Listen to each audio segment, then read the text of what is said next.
Okay, let's begin. I am Lanise Antoine Shelley, and I'll be your host through constructive, healing-based conversations designed to illuminate the adoptee, parents, and the adoption curious. We center the topics around community, mentorship, leadership, and healing, so you get a multi-dimensional view that is ultimately empowering. These are the voices who could not speak when they were young.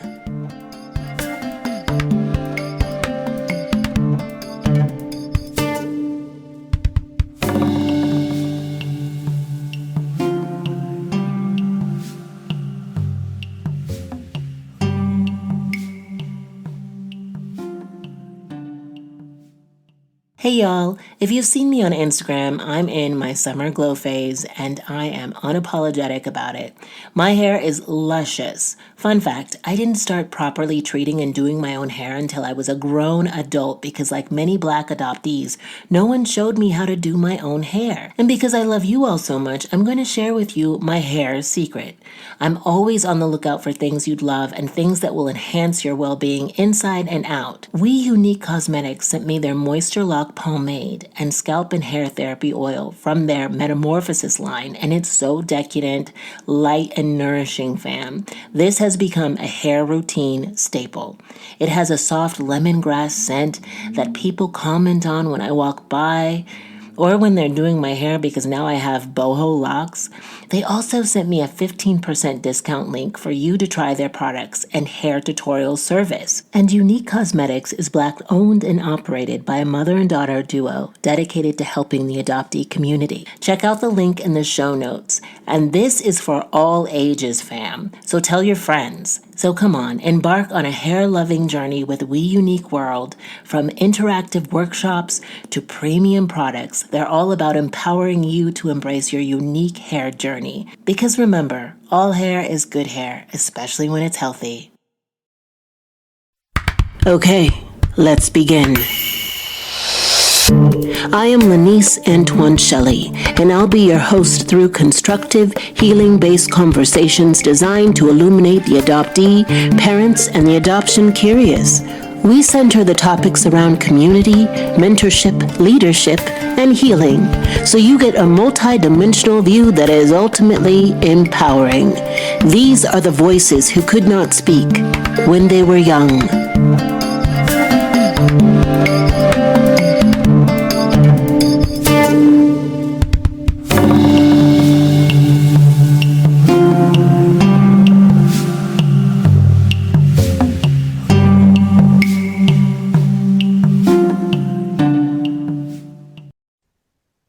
Okay. Hi. How are you? How have you been? How is your heart? There's just so much to say. I have been doing shows and I've been restoring and resting and replenishing from those shows and from life, to be frank, just healing from life. Because these last few years have been full. They've been eventful. They've been emotionally eventful. Have things unfolded in my career or in my personal life that are worth noting and trumpeting loud to the mountaintops? I don't think so yet. Great things have happened, but my bar is high. I think that I will talk more about my career and my personal life when certain things hit certain notes. But for now, we're just going to move on. It's just so good to be with you. It's so good to see you. It's good to be here on YouTube. I know this is new for me. I'm adding new platforms. I'm adding new interviewees and creating just a broadening, an expansion of this conversation, because this will be the last season. I know, but it needs to be the last season. There will be a graduation though. Hopefully it will blossom into another podcast. I don't know yet, but this is my final season. So I'm going to give it all I got to you. This episode This is kind of a teaser first episode of the final season situation happening here. Okay. Words. This episode is an unexpected collaboration with a podcast interview that I recently did over the last few months. I listened to it yesterday and I was just like, my audience has to hear this. You have to hear this.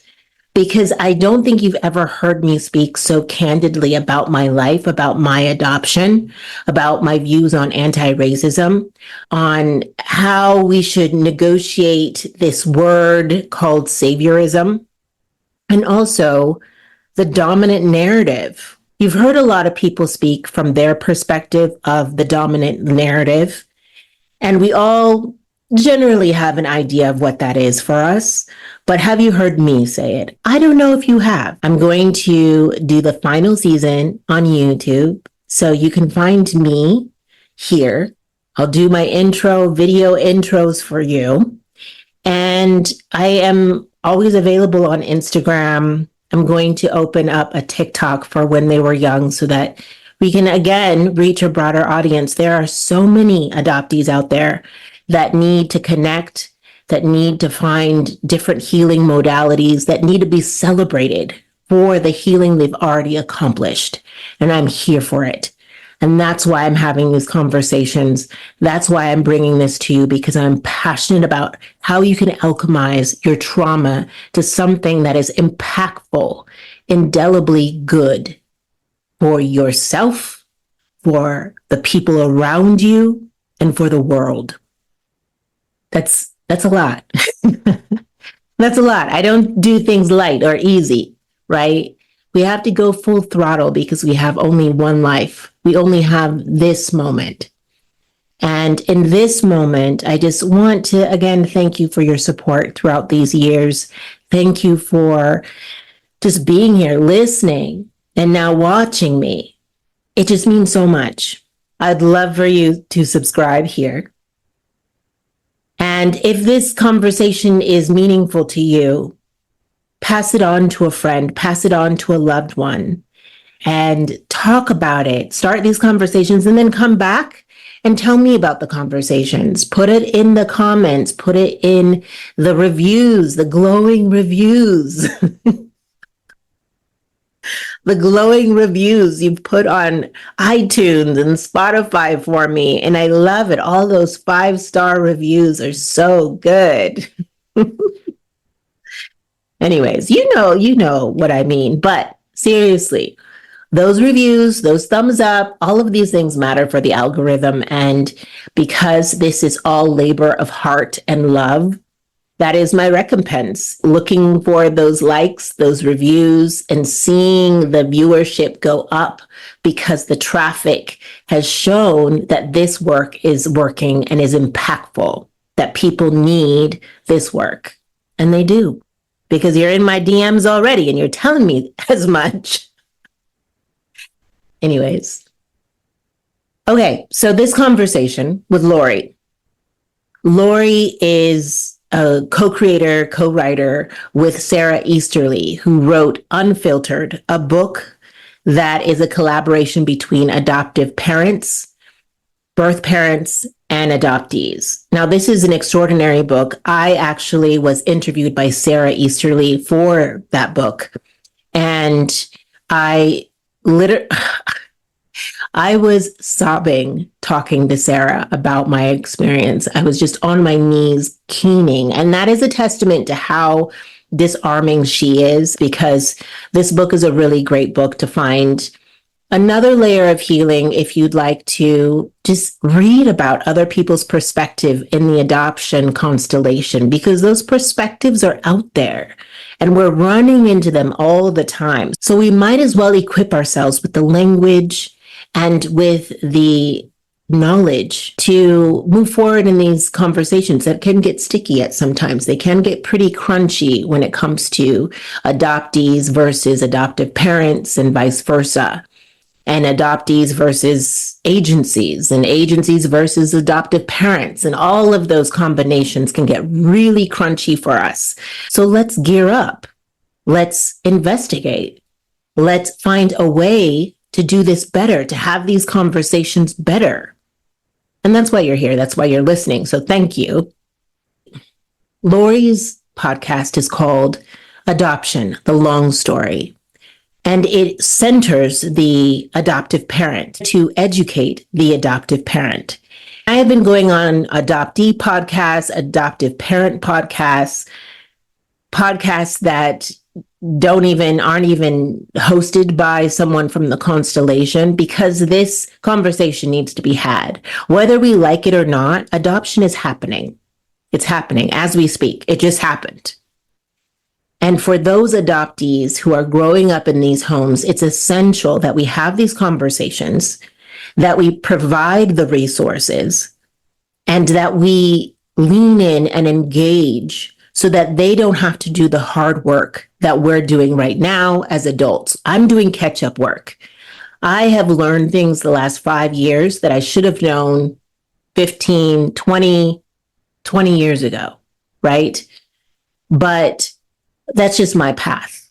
I am going to move to a different chapter of empowering, of empowerment. How can I help and bequeath the growing adoptees who are still in their homes, their adoptive homes, or in foster care, or whatever situation that they're in with their caregivers who need help? How can I give resources to adoptive parents so that they could do this better? That is the conversation. Lori and I discuss my adoptive story, just the origins of it, and what brought me to podcasting. And then we move into the idea of saviorism. What is it? How has it affected adoption? And why is it such a faux pas in adoption? And then we talk about the better life narrative. Do I think that my adoption made me into something better? We all have different stories around that. We all have different answers for the better life. We all have different definitions, and that's fine. My definition of happy may not be aligned and congruent with your definition of happy, and that's just human nature, and that needs to be okay. It's okay that other people do not believe the same thing we do. It is. I know that's hard to believe in a world where everyone is so contentious about whether people like mustard on their hot dog or ketchup. No, these are unnecessary arguments. My conditioning has led to a certain perspective on life, and that is okay. With that, let's get into the conversation. This is my interview with Lori Holden on her podcast, Adoption, the Long View. It's no big duh that the parents of an adoptee and the adoptee themselves experience the same adoption in radically different ways. I'd like to explore this notion that perspective matters in how you see and tell a story. Too often, adoptive parents, as the earliest narrators of an adoption story, may not think to offer the space for the adoptee to figure out how they might tell their own story one day. This is why I've invited today's guest to talk with us. Lanise Antoine Shelley, birth name Lunise Antoine, is a Haitian actress, director, and visual artist, and host of the podcast When They Were Young, Amplifying Voices of Adoptees. She's an adoptee advocate and activator with a mission to centralize adoptees as the hero in their own stories by helping adoptees, parents, and the adoption curious understand the importance of doing so. Welcome, Lanise.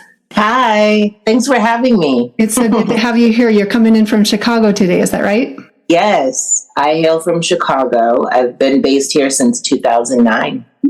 Okay. Well, would you start by giving us some context around your story and telling us what you'd like to share about becoming an adoptee and being an adoptee? Well, I was put in an orphanage in Port-au-Prince, Haiti when I was 2 years old. And oftentimes in third world countries, orphanages play as daycares, temporary holdings for children. And so my family was around. They actually worked at the orphanage. They would come and hang out with me. And when I was 4 years old, I was adopted My sister and I were the first to be adopted from this orphanage in Port-au-Prince. It is called Haiti Home for Children, and changed their name to Rainbow of Love quite recently, I think, within the last decade or so, because they have an extension that is a hospital as well. And so we were adopted, I at the age of 4 and she at the age of 5, and we were taken to California by a single white female and raised in Chico, California.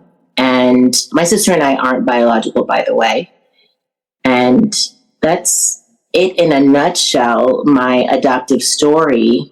And now I am who I am, an advocate, an activator, and someone who is recently out of the fog, as they call it.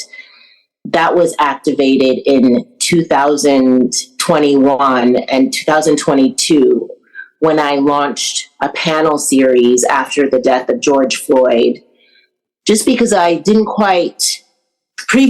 understand that there was such an impact when it came to being an adoptee and not having the familial support when it came to racial injustices.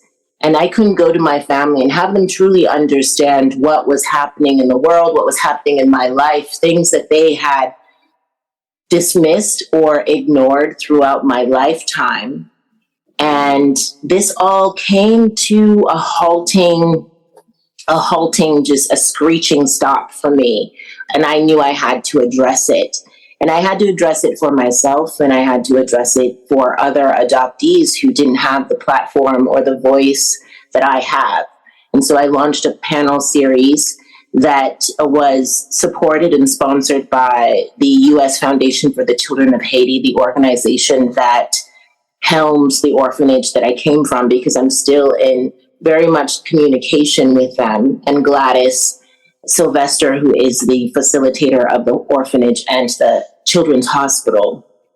And so after about a month and a half of wrangling adoptees, I knew that I could no longer do that. It was such hard work creating a panel by yourself, but I could have one-on-one conversations, and that's what launched my podcast. One-on-one conversations that are adoptee-centered and led by adoptees. Everyone that's on there, save the first few guests, who are Gladys from my orphanage, and the 2 women that raised me, my mom and godmother. All the rest are adoptees who I've befriended and have come on to the podcast. And you also get to witness conversation with those adoptees and their parents, and explanations as to how to construct these really challenging conversations, especially when they're interracial. So you spent 2 years with your biological family, and then 2 years in an orphanage in your culture, and then you were brought to the United States. You spent the rest of your life until now being raised by a white woman, you and your Haitian sister. And about 3 years ago, because of the George Floyd murder, that there was a coming to consciousness for you. And I wanted to touch on that just a little bit for people who may not know what coming to consciousness or coming out of the fog means. Do you want to say something about that? Well, there is a movement prompted by an adoptee book about coming out of the fog, which means just coming into consciousness, as you said, right? There is an adoptee, Michelle Madrid, who came on my podcast, who's an author, who created this acronym of fearlessly observing grief, which I love and resonates with me. Fearlessly observing grief. And it's tricky because for coming out of the fog means numerous things, depending on what your adoption situation was. Oftentimes it means questioning the construct that you were raised in and really taking a strong perusal of that life. What worked, what didn't, and allowing the traumas, micro, macro, to come to the surface and observing them. For me, there were instances in my childhood where we brushed under the rug, and I didn't know that they were connected to my adoption. For instance, a few years ago, my mom told me that when I first came to the States, I cried for 2 years. My sister and I cried for 2 years, and she didn't know why. And she stumbled across this podcast that focuses on the Enneagram. Are you familiar with the Enneagram? I'm number 1. Oh, you're 4. I'm 1. And when I discovered that I was 1 on the Enneagram, I was like, sounds about right. But this podcast is led by an adoptee, and they focus on grief in adoption. And that was a revelation to my mom, because she then understood that weeping, the tantrums, the sensitivities were stemmed from grief. And I didn't even know that. I didn't know at the time why I was crying. I actually had forgotten that. There's a lot of my childhood that I forgot. And so observing my childhood, observing this grief, the sorrow, the lamenting, the loss as an adult, that is huge for not only the adoptee, but the adoptive parent. And when you fearlessly look into the eye of this grief, as ugly as it is, as excruciating as it is, and saying, yes, I participated in that. And that's the conversation that I've been having with my mom and my other caregivers. And it's tough. It's really tough for them to make peace with the fact that I was not a happy child. Because when they looked back on my childhood, they said, oh, you were so well-mannered and you were so happy and amenable. And that was just me placating and me just people-pleasing because of trauma. I didn't feel like I had a choice. I didn't feel like I had a voice. And I didn't know that until quite recently, when I started to observe this grief, observe my childhood from a different lens. All of that stems from my adoption. And in middle school, I attempted suicide. And at the time, I stated why I was prompted to those ideations. And my mom took me to a hospital. The doctor admonished me because he thought I shouldn't have done that, instead of bringing me into a place of nourishment, a place of, no, you deserve to live because you're a wonderful human being. He berated me. And my mom, in turn, didn't defend me to the doctor. I didn't know that that was significant. I didn't know until quite recently, again, as I started to do this excavation, that was setting the cornerstones, the pillars to my emotional life. And my inner child was building these protective habits along the way. And that was a huge one. That was a huge learning event for me. And so my therapist quite recently, last year, when I was just breezing through all of my traumas, I was like, I tried to end my life when I was in middle school, and I did this and that. She's like, wait, Lanise, this is huge. Why are you so nonchalant about it? And I said, because everyone else was. And so when you observe what happened, you have to come to terms, certain things that were not in place to protect me, were not in place to preserve, honor, and hold me precious.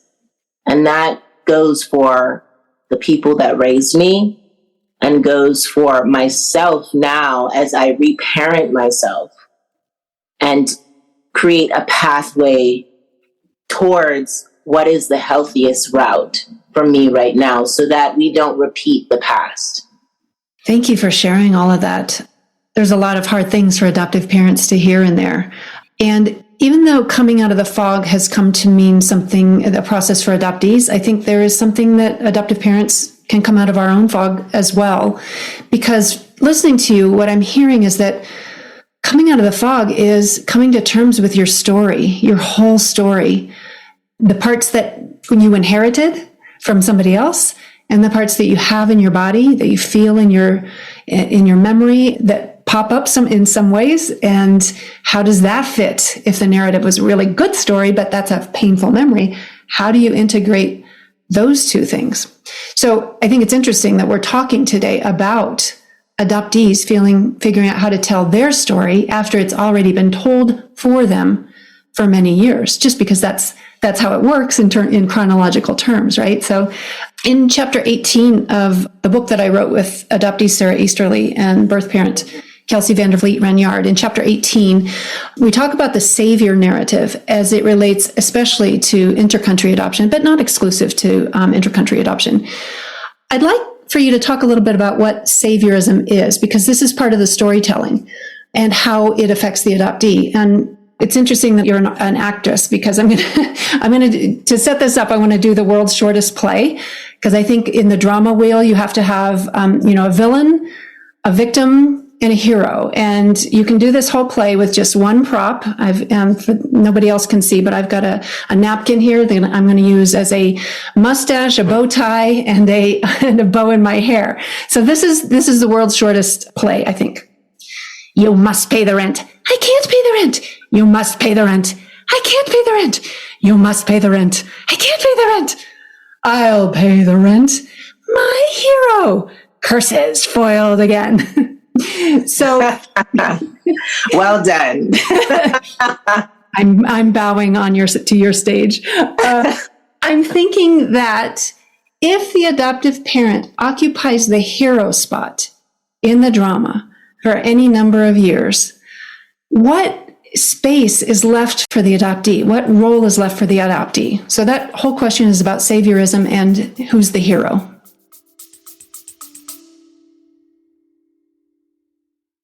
Hey, I want to share with you something that has changed my life.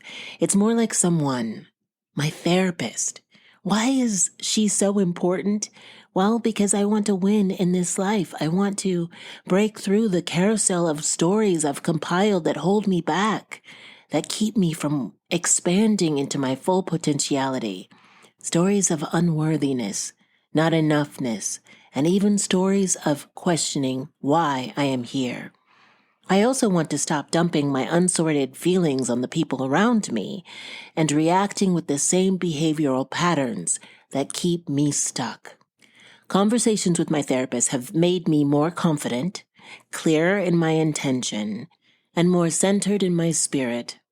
That is why I am elated that we are sponsored by BetterHelp, where you can, from wherever you happen to be right now, match with a therapist tailored to your exact needs.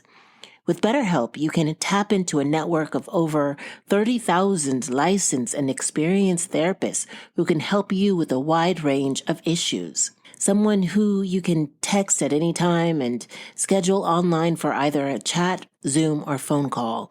And if it turns out that your therapist isn't the right fit, you can switch to a new therapist at no additional cost. Visit the link in the show notes, betterhelp.com, when they were young, to get 10% off the first month.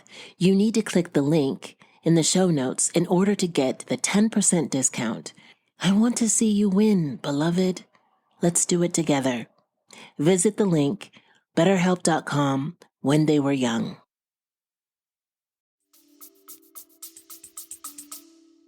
The adoptee is the victim, the damsel in distress. And in that chapter, you launch the chapter with religion. And in religion, there's this binary concept of good and evil. And this ever pursuit of goodness. What is goodness? It's tithing. It's being a good Samaritan. It's sharing food to the poor, right? To the less fortunate. And in doing that, you unconsciously put yourself above the other person. And this has been done and continues to be done globally. This idea of us and them, and let us civilize them. That's prompted colonization. Let us teach them. Let us bring them into our society, right? And we are hearing a lot of narratives here in the States of just we Americans and them not being American enough. And this us and them, which is ingrained in adoption, is insidious and toxic and extremely harmful. It places adoptees in a situation and a state of a caste system where they cannot break through. And I don't know if you've seen the movie Origin. I recommend it to everyone. It talks about the caste system. Isabel Wilkinson is brilliant and wrote the book Caste. I think, especially if you want to adopt interracially, it's important to understand what that means. And caste systems can't be broken. There are groups of people in India, the Dalits. India is the most prolific region for caste systems, even though there's caste systems everywhere, especially in Great Britain. I mean, you talk about a monarchy, that is a caste system. You can create a caste system using any metric. You can use skin color, you can use economics, you can use eye color, you can use body shape.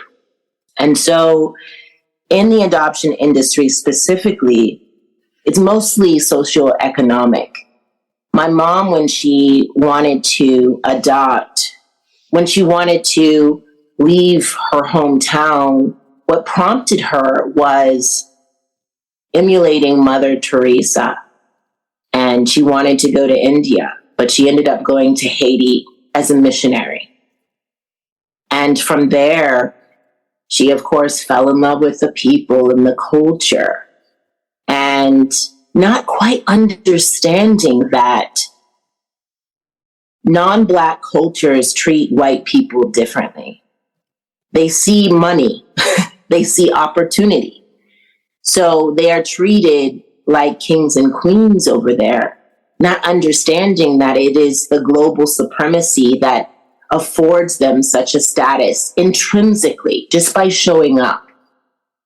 And so they think that their experience is universal, but it's not. I, as a Black woman going to a Black nation, I went to Senegal, and they were lovely. I loved that country, but they didn't treat me differently.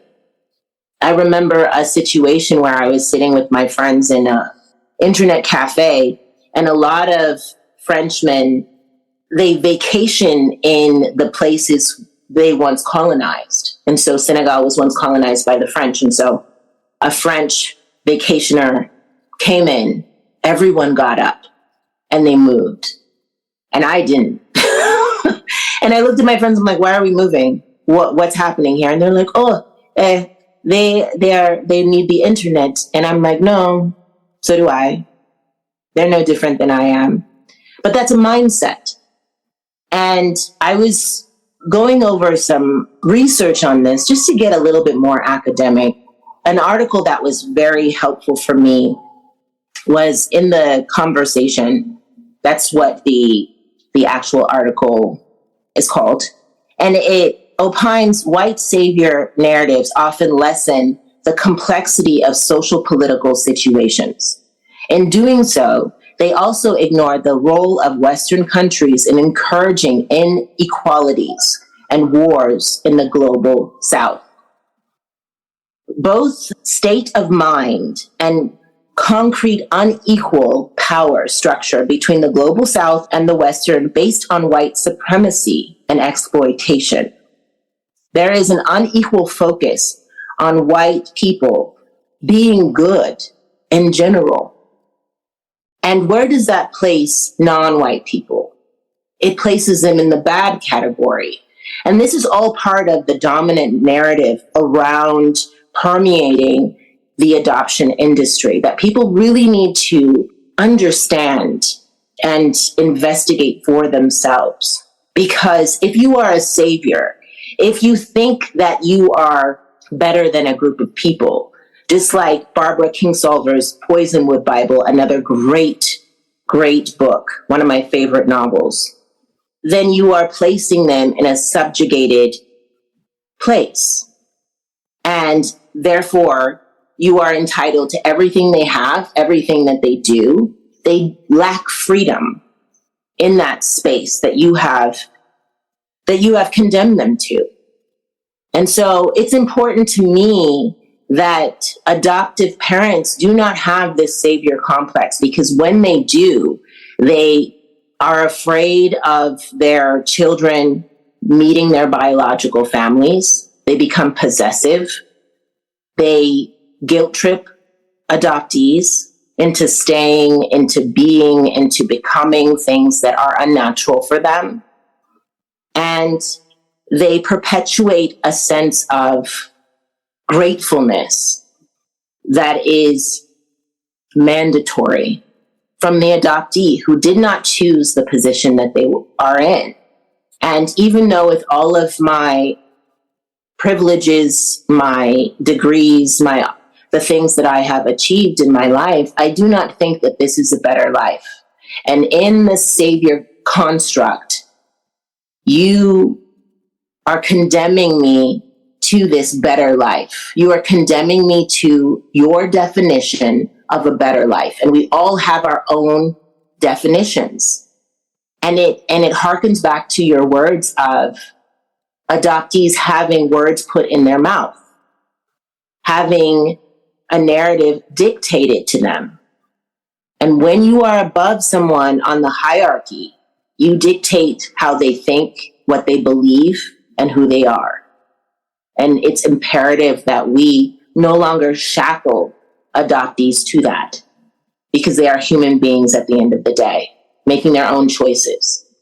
It's probably very few parents who go into this consciously needing to be the savior or the hero. It's more something that becomes apparent later when doing all those good deeds doesn't really scratch the itch of feeling good, feeling worthy. And so if in our telling, and I'm talking about the adoptive parents, if in our telling of the story needs to keep us as the savior and the hero at the top of that drama triangle, then we are, because of not doing our own work, we are keeping our adoptees from being able to be the hero in their own story, because we've got that position locked up for us. So this is one of those times where we really need to look at, are we letting the adoptee tell the story themselves? Are we making the space for that to happen?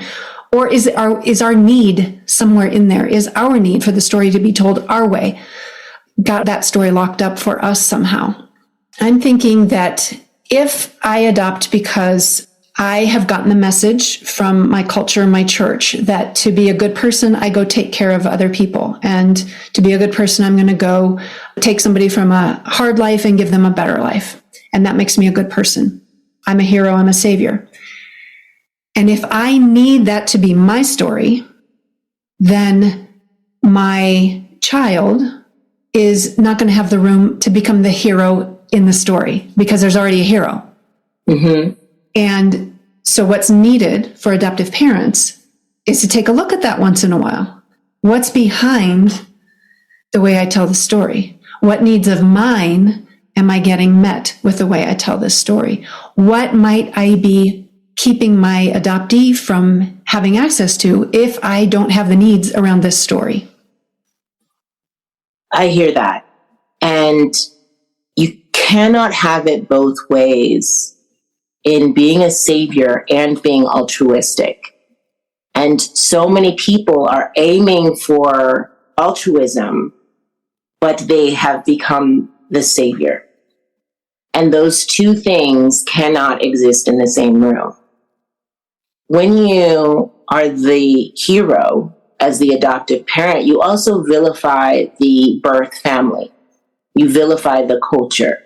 And what does that do to the adoptee when that is their first original identity? And you are deeming it bad. You're deeming it unfit, evil. You're deeming it inadequate.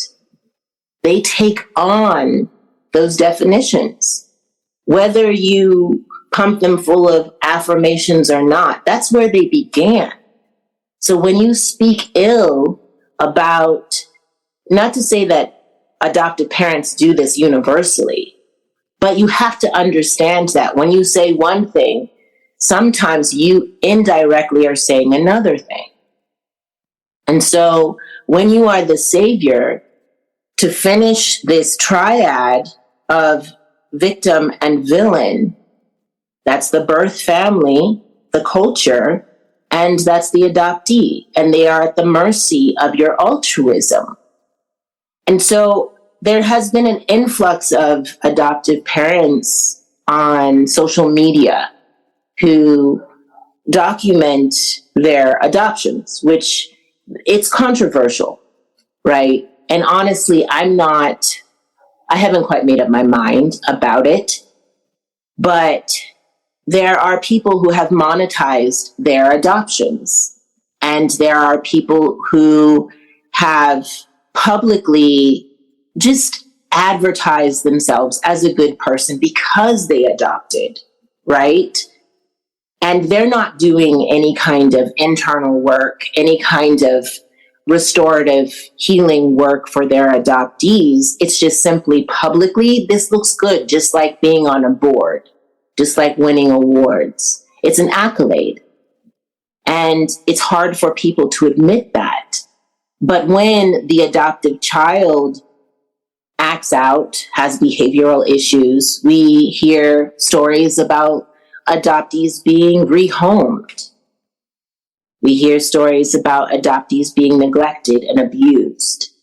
And it's imperative that we understand the dark side of adoption as well, because there is no better life. Who's to say that the people they were adopted by are better people than those they left behind? You cannot say that. You don't know those people. And even if they were addicts, it's unfair to judge them because of the dire situation that they had to succumb to relinquish their child. It's unfair because you don't know their whole story. And as we know of human beings, reversals can happen, change can happen, revelations can happen within a lifetime. And it's important to allow other people to evolve, allow the parents to evolve out of their economic situation, out of their addictions, or out of their misunderstandings about the adoption. Because in my case, my mother thought that I would be coming back at the age of 18 and supporting the family. That's what's told to a lot of third world country families. They think their children are coming back. They don't think it's forever. There's a lot of misinformation. There's a lot of exploitation. I know friends who have been abducted. I know friends who have experienced or witnessed human trafficking, which is prevalent in the adoption industry itself. And so the parents, I think it's just important for them to evaluate why they are adopting. When I hear people say, oh, I want to give a child in need a home. But you have to understand that what came first, the chicken or the egg? At this point in 2024, what came first is the need for a child. And so they created opportunities for that child to be available to the parent, not the child needing a home. There are innumerable amount of children in the foster care system, in orphanages, out on the streets. And so if that weren't the case, then we'd have a very different industry. There was an influx of Chinese adoptions, I think during the 80s, because of the one child mandate out of China. And the suburbanites had no idea why these children were available, but they just scooped them up, not understanding that they were abducted from their families because there was a mandate for only one child in China. So in short and in long, it's all about the investigation. If you're adopting internationally, like Lorelei in chapter 18, understanding the adoption agency, who are you adopting from? Why are these children available? That's the bigger question. Why are they available? Start there. Yeah, I would encourage people to read chapter 18 for Lorelei's story. Thank you for bringing that up. You were interviewed in Adoption Unfiltered by Sarah for her section, Adoptees Unfiltered, and for the fourth section, which is called Healing and Hope. You talk about opposing perceptions of the storytelling when you say, you were quoted as saying, parents get so wrapped up in the excitement for themselves and say, oh, now our family is complete. They do not consider that for many of us, our families were already complete and now they're broken. Can you talk again about how this story is felt and told very differently depending on who's doing the narrating? It is a misconception that the majority of adoptees don't have families. And in my case specifically, I had a family. Both my parents were alive at the time. My father passed away when I was, I think, 13. And have you been able to reunite with your mom? Yes, I have reunified with my mom and my siblings. I have 3 siblings who are all half. And my mom actually resides in Boston, and my older brother lives in New York, I think. But we're not close. There's just a cultural chasm there. I no longer know Creole. I came to the States not knowing English. I had to learn English. And now I no longer know Creole. And so it's tricky because you have the adoptee triad of agency, what the agencies are telling you, and oftentimes you don't have access to the birth family to get the real story as to what happened and why the child is being relinquished. And then you have this adoptee in the center of it all, right? Oftentimes forgotten because there's so much logistics that people are focusing on. And we're all just coming with a history, a rich history. And as I said before, when I came when I was 4 years old and I cried for 2 years and little things would set me off, and then I would weep for Nunush, which was my grandmother. And my mom didn't know who Nunush was, but just tried to console me. My sister had major behavioral issues that manifested out of her grief. And as we grieved the loss of our language, our food, our culture, our families, my mom hurriedly tried to erase it. Not intentionally. I'm not saying this to be, malicious, but that's what people do in adoptions oftentimes, because they have this vision of their life and they're saying, oh, they're going to complete my family. I'm going to complete the child. But the child is already complete. The child is coming with a rich history, no matter what age they are. The child, even in the womb, has become accustomed to the rhythms and the voice and the scent of their birth mother. And I had a guest on my podcast, Isaac Etter, talks about one of the greatest things you can do for an infant is give them a cloth or something with their birth mother's scent, and that will help them calm. And it's those sort of things that are overlooked when it comes to adoptees. And so we are left in the wilderness, and as adults trying to piece everything together like I am now. And this is going to be a lifelong journey for me. And so I think that in adopting someone, seeing them for who they are in front of you, your vision of a family needs to be altered, needs to be flexible to what's in front of you. because there is no guarantee and love is not enough. Love doesn't keep marriages together. Love doesn't keep friendships together. Why would it bond a child and a stranger? It won't necessarily. And you have to come from a place of that being okay. If it is truly altruism that drives you, then whatever that child becomes is okay. You are a guardian. You are someone who is just guiding their path, not dictating it. Thank you. Thank you. I had this conversation with Tony Hines on a previous episode, and I want to ask you the same question. What is the difference between an interracial and a transracial adoptee?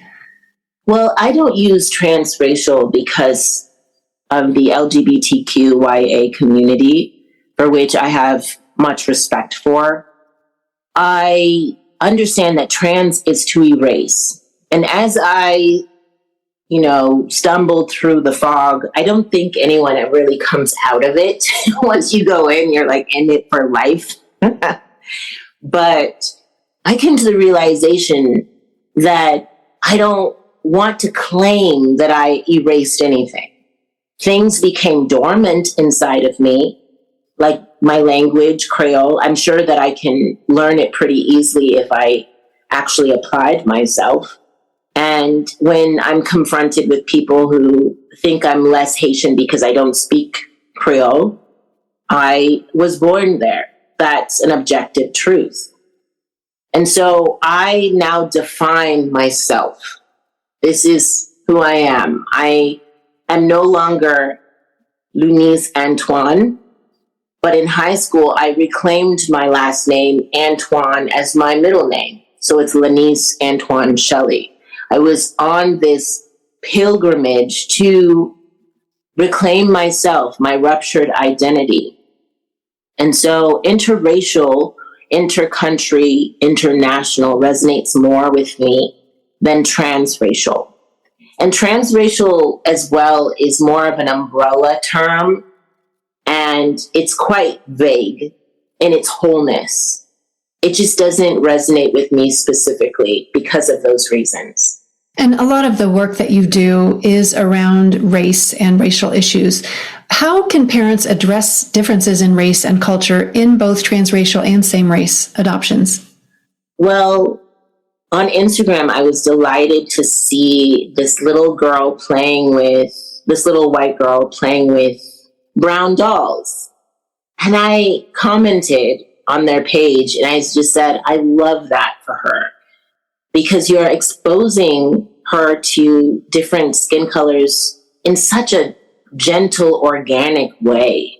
It doesn't necessarily have to look like sitting on the couch and reading a book by someone ex Kende or someone like that who is going to unpack anti-racism at a young age. It's those little subliminal nuggets that we drop along the way. Growing up, we never talked about race. My family thought that it was more prudent for them to be colorblind in that. And I just want to state that there's no such thing as colorblindness. We are socialized to think certain things about certain people. We just are.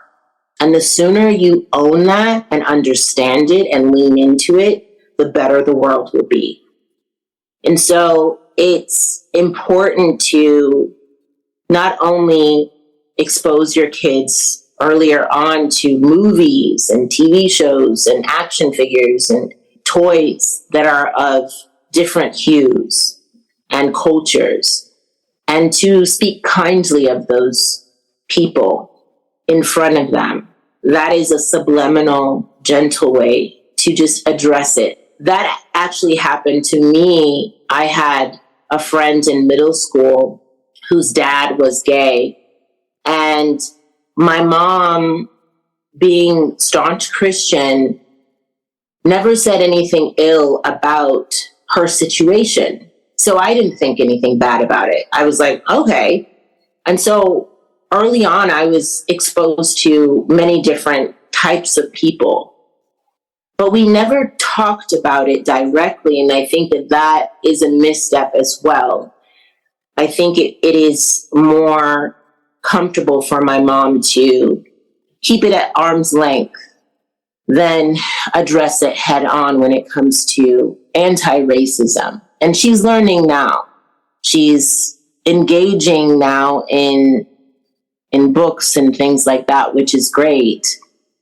But also understanding this aspiration of goodness that I talked about in regards to religion and re-examining what that is.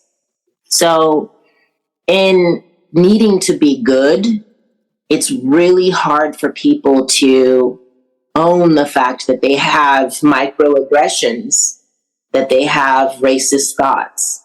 Everyone does. Everyone does. And once you relinquish the need to be good, you're able to really isolate what you need to do to be a great citizen of this world. And that's the aspiration, is to be a great citizen, not just good, but to be proactive, to be interactive, to be an ally, whatever that means for you, and to be a safe place for your children to come to when horrific things happen. Like, a funny story that I have is, I think it's funny, I don't know if you will, but like when I'm with my mom, even to this day, people ask her first, can I help you? They never think we're together because we look so different. I'm very Afrocentric. I have faux locks. I like to be fashionable. And she has on like a cardigan or something.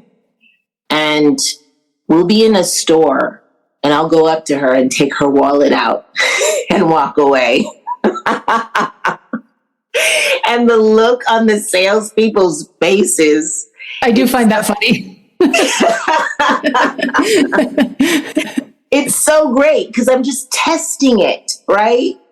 This is the world that I live in that she's oblivious to. And so that's just an example of how she and I are just treated differently. And you just have to lean into it. Your child is looked at.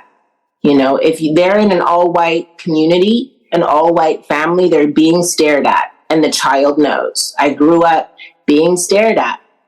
You know, people would ask me at family Thanksgivings, oh, who do you know? Well, the host is my uncle.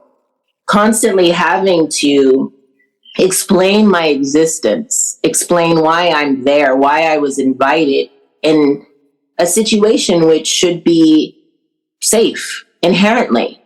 And those things are happening to adoptees, and we're not saying anything about it because we were not taught that our adoptive parents could receive it. And do you want to be someone that can be receptive to everything that's in your adoptee's life? That's the bigger question.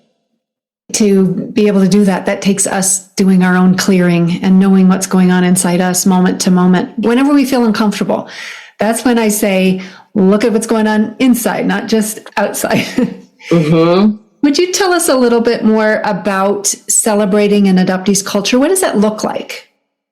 Well, it looks like acknowledging it, bringing it into the home, just in an organic way. It doesn't have to be a devoted night to their culture. If you have adopted interracially, interculturally, fixing the food of your Korean adoptee, having them eat with chopsticks, learning how to eat with chopsticks, you know? It's those natural moments where they are fortified when they go into Korean restaurants, when they go into Korean neighborhoods.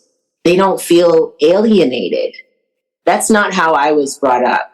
We had Haiti nights, but that was driven by missionaryism. We ate rice and beans in just remembrance of those less fortunate. We would empty our piggy banks and our clothes would go back to the orphanage. So it wasn't a celebration per se. It was an acknowledgement but it didn't make us feel good. It made us contemplative and honestly instilled a savior complex within me because I was saved from the orphanage. So when I go back, I've been back twice. There are people who remember me when I was there, and they grew up in the orphanage, and that feeling is horrific. I don't remember them. So many things have been stripped from me. And so in celebrating one's culture, you just implement it. You weave it into everyday life. You find ways to make it natural to love being Haitian, Korean, Chinese, Puerto Rican, whatever it may be. Just weave it into everyday life and make it something that feels good, so that when people are out in the world, when adoptees leave the home, they say, oh, I know this about my culture and I can be proud about it. Beautiful. Thank you. So now that you've laid all this groundwork, how can parents center the adoptee as the hero in their own story? What do we do that helps, and what do we do that can hurt? We talked about entitlement and making adoptees feel shackled to the adoptive parent's purpose and vision. So that's definitely not it. Centering the adoptee really acknowledges who they are, where they're coming from, and supporting them in where they're going. If they want to go and spend time with their biological parent, let them do that. And not really let them, just give space for that, because they don't need your permission. They're an individual. They're a separate entity, and allow them to be that. You're talking about adult adoptees? Yeah, adult adoptees who seek out their biological families and oftentimes are guilted for it. This idea of being ungrateful. When I was 18 years old, I was a very quiet child. My sister was the ornery one, the one who like ran away from home and was very dramatic. And I was the one like staying at home writing novels and being a nerd.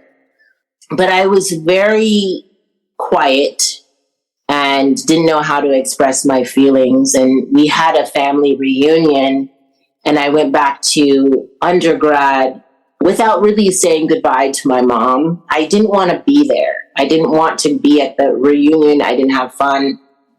I got an email from my grandmother saying, your mom brought you into her family, and you are ungrateful.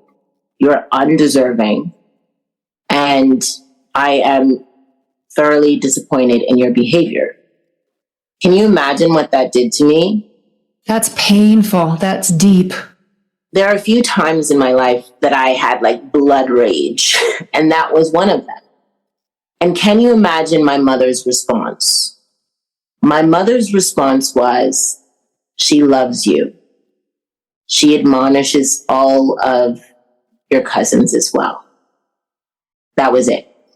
So there are pillars of trauma, of missteps, colossal missteps that led to and lead a lot of adoptees to just saying, forget it, I'm out of here. So it's important to know that you do not own them, the adoptee. You don't own them. They are their own person. And telling them that they don't deserve to be there is one of the biggest missteps you can make. If you chose to adopt this person, then you choose all of them. And allowing them to be their full self, their full person, whatever that is imperative. Yeah, so I know that it's tricky for many people to come to grips with the fact that their families, their friends, their community may not embrace the adoptee the same way that they do. And keeping that in mind too will change the trajectory of where the adoptee is emotionally, because there's a lot of micro things that are happening that you're unaware of. But I think I answered your question with that. Did I answer your question? Yeah, thank you. Okay. And this is the question that's uniform this season. What do you wish all adoptive parents knew from day one or from today? Well, I really loved what you said in the beginning of knowing your stuff and knowing what was their stuff and understanding their boundaries. And as I work through my adult stuff, I'm having these hard conversations with my mom and my godmother, and they're saying that they just were unprepared, did not know how to define their role in my life. Like my godmother did not know what kind of parental role she had, but I told her that my exposure to her, having lived with her, makes her a parental guide whether she wants it or not. Like children just surrender to who's in front of them and are very impressionable. And so I would say that families need to make a choice about the boundaries that they have around the child. They need to understand and distill what is the child's stuff, what is my stuff.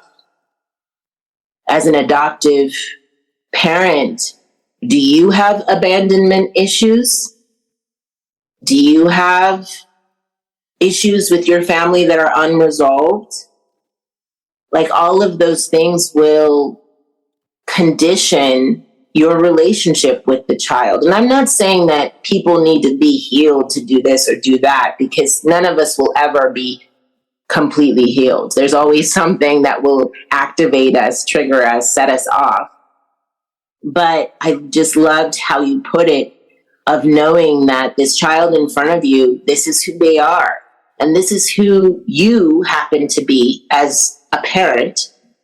How can you come together and compromise in collaboration to honor this guardianship contract that you have created with this child?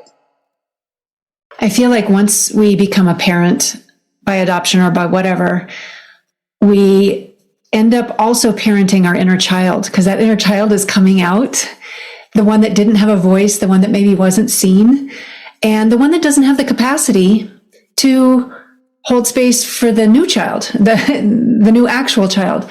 And so a lot of, I think what I have spent the last 20 some years doing is getting reacquainted with that inner child and filling her up, healing what she's showing me. And the more I do that, the more space and capacity I have with my own children. And I think that means that as I've been doing this work, I show up for them in a way that feels a little bit safer and safer to them. They would be the arbiters of saying that. But I do think that, like what you were saying, if you have a full grief bucket, you cannot hold your child's grief when they start to feel it about their original family or their losses in their adoptions. If you have a grief bucket full of admonishing, then when somebody in your family admonishes, you're not going to have the capacity to defend and protect your child. So those are some of the things that you've made me think along the way. And I wanted to thank you for being with us, Lanise. Thank you, Lori. It was such a delight to meet you and to be here today. So thank you. It's me again, fam. I wanted to jump in here and just say thank you for listening to the end. I have been consuming so much information over the last few years in my conversations with adoptees, and I just was really proud that I was able to represent us in that moment and in every moment, right? But more and more, I'm taking the time to actually celebrate the wins that I feel, that are visceral, that vibrate through me. And this felt like an aligned win. You may not think that it's a big deal. I was on a podcast. I'm on podcasts, not all the time, but frequently enough that it's not like a novelty. But this conversation was different from other podcasts that I had been on. I think it was just simply because the answers, when I listened back, I responded in a way that felt agile. It felt present. and it felt like it encompassed everything that I've been learning throughout these years. Yes, there's so much more to learn, and I am learning. I'm reading the books that adoptees are writing. I'm amplifying those books. I'm also reading the articles, and I'm looking at the documentaries and all of the things. I'm still doing the things. There's so many things I'm doing, my love. But I wanted you to know me in this moment, and I hope you do. I hope you walk away from this conversation thinking, wow, I understand Lanise a little bit more. I understand adoptees a bit more, and I am enthused and energized and heartened by the path ahead. That is my intention. So with that, there's more to come. I just wanted to wet your palate a little bit, get you salivating, because I've been interviewing people. I've been in the throes of it. One last thing before I go. Have you rated and reviewed this podcast? Those of you who have, thank you. You can press stop now. Go about your lives. Those of you who haven't, oh my goodness, my dear, what have you been waiting for? This is your time. This is your moment to shine.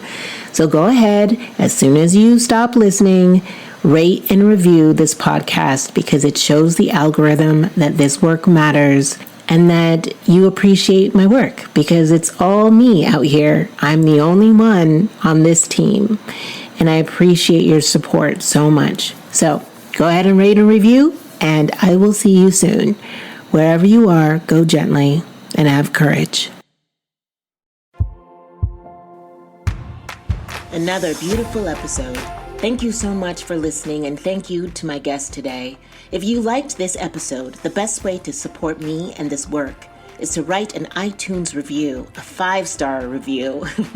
This helps us reach the top of searches and helps more people to find us. And if you personally want to connect, please reach out on Instagram or Facebook. And I have some great resource material on my website at laniseantoineshelley.com. So go on over there too. Until next we meet, go gently and have courage, my love.